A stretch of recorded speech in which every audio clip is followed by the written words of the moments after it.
He started as an enforcer and hitman for Joe Profaci in the Profaci crime family. In addition to helping to manage his father's loan sharking business and Larry Gallo's vending machine and jukebox operations, the crown jewel of the family's rackets, he directly oversaw a variety of enterprises, including floating dice and high-stakes card games, extortion shakedowns, and a numbers game. He maintained his headquarters at the dormitory that previously housed the Gallo family's vending machine interests. There, he allegedly kept a pet lion named Cleo in the basement. Within a few years, Gallo secretly owned several Manhattan nightclubs and 2 sweatshops in the garment district. In 1957, Profaci allegedly asked Gallo and his crew to murder Albert Anastasia, the boss of the Gambino crime family. Anastasia's underboss, Carlo Gambino, wanted to replace him and asked Profaci for assistance. On October 25th, Anastasia entered the barber shop at the Park Sheraton Hotel. As Anastasia relaxed in the barber's chair, 2 men, scarves covering their faces, rushed in, shoved the barber out of the way, and killed Anastasia in a hail of bullets. Anastasia's killers have never been conclusively identified, but Carmine Persico later claimed that he and Gallo had shot Anastasia, joking that he was part of Gallo's barbershop quintet. The following year, Gallo and his brothers were summoned to Washington, D.C., to testify before the McClellan Committee of the United States Senate on Organized Crime. While visiting Senate counsel Robert F. Kennedy in his office, Gallo flirted with Kennedy's secretary and told Kennedy his carpet would be excellent for a dice game. On the witness stand, none of the brothers provided any useful information. On February 27, 1961, the Gallo brothers kidnapped 4 of Profaci's top men, underboss Joseph Magliocco, Frank Profaci, capo regime Salvatore Musacchia, and soldier John Shimone. Profaci himself eluded capture and flew to sanctuary in Florida. While holding the hostages, Larry and Albert sent him to California. The Gallos demanded a more favorable financial scheme for the hostages' release. He wanted to kill one hostage and demand $100,000 before negotiations, but his brother Larry overruled him. After a few weeks of negotiation, Profaci and his consigliere, Charles the Sigillo Cicero, made a deal with the Gallos and secured the peaceful release of the hostages. However, Profaci had no intention of honoring this peace agreement. On August 20, 1961, he ordered the murders of Larry Gallo and Joseph Gioielli, a member of the Gallo crew. Gunmen allegedly murdered Gioielli after inviting him to go fishing. Larry survived a strangulation attempt by Persico and Salvatore Sali D'Ambrosio at the Sahara Club after a police officer intervened. The Gallo brothers had been previously aligned with Persico against Profaci and his loyalists. They then began calling Persico the Snake after he had betrayed them. The gang war continued, resulting in 9 murders and 3 disappearances. With the start of the war, the Gallo crew retreated to the dormitory. Persico was indicted later that year for the attempted murder of Larry Gallo, but the charges were dropped when Larry refused to testify. In November 1961, he was convicted of conspiracy and extortion for attempting to extort money from a businessman. On December 21st of that year, he was sentenced to 7 to 14 years in prison. While serving his sentence, he was incarcerated at 3 New York State prisons: Green Haven Correctional Facility, Attica Correctional Facility, and Auburn Correctional Facility. In 1962, while he was serving time in Attica, his brothers Larry and Albert, along with 5 other members of the Gallo crew, rushed into a burning Brooklyn tenement near their hangout, the Longshore Restroom, and rescued 6 children and their mother from a fire. The crew was briefly celebrated in the press. While at Green Haven, he became friends with African-American drug trafficker Leroy Nicky Barnes.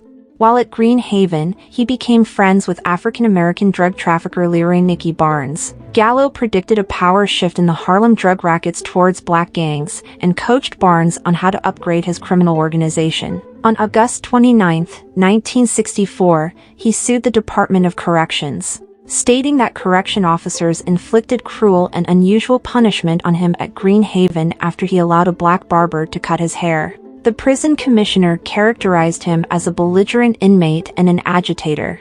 At Auburn, he took up watercolor painting and became an avid reader. He worked as an elevator operator in the prison's woodworking shop. During a prison riot at Auburn, he rescued a severely wounded corrections officer from angry inmates. The officer later testified for him at a parole hearing. In May 1968, while he was still in prison, his brother Larry died of cancer. While he was serving his sentence, big changes were happening in the Profaci family. On June 7, 1962, after a long illness, Profaci died of cancer. Magliocco took over and continued the battle with Gallo's brothers. On May 19, 1963, a Gallo hit team shot Persico multiple times, but he survived. In 1963, through negotiations with family boss Raymond Patriarca, a peace agreement was reached between the two factions. He later stated that the peace agreement did not apply to him because he was in prison when it was negotiated. Later in 1963, the commission forced Magliocco to resign after the body discovered he helped formulate a plot to overthrow them and installed Joseph Colombo, an ally of Gambino, as the new Profaci family boss. The Profaci family then became the Colombo crime family. However, Colombo soon alienated Gambino with his establishment of the Italian-American Civil Rights League and the media attention that it entailed. He was released from prison on April 11, 1971. His second wife, Sina, described him shortly after his release, saying he appeared extremely frail and pale. He looked like an old man. He was a bag of bones. You could see the remnants of what had been a strikingly handsome man in his youth. He had beautiful features, beautiful nose, beautiful mouth, and piercing blue eyes. He soon became a part of New York high society. His connection started when actor Jerry Orbach played the inept mobster kid Sally Palumbo in the 1971 film The Gang That Couldn't Shoot Straight, a role based loosely on him. After his release, Colombo and Joseph Iacovelli invited him to a peace meeting with an offering of $1,000. He told the family representatives that he was not bound by the 1963 peace agreement and demanded $100,000 to settle the dispute, which Colombo refused.